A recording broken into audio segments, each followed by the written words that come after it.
L'arrivée des migrants ce lundi a suscité un énorme élan de solidarité. Les habitants de la ville de Mitsamiouli, à 40 km de Moroni, les ont accueillis dans un foyer culturel. Ils veillent à ce qu'il ne manque de rien, des migrants qui sont sous bonne garde et qu'on nous a interdit d'approcher. Nous avons lancé un appel aux habitants pour aider les migrants. Ils ont apporté du thé, des gâteaux, de l'eau. D'autres ont apporté des vêtements pour les enfants, les adultes.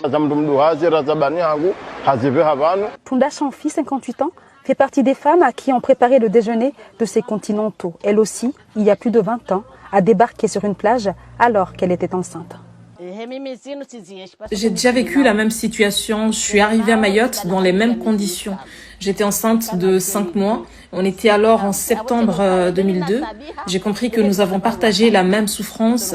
C'est pour cela que j'ai décidé de faire partie de celles qui font à manger afin de venir en aide aux enfants, aux mères et aux malades.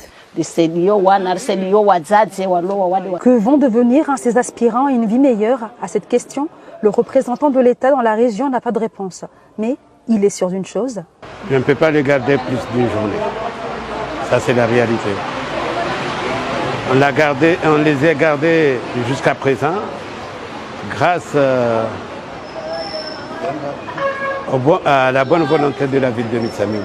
Et les garder financièrement et techniquement, nous sommes en bout de souffle.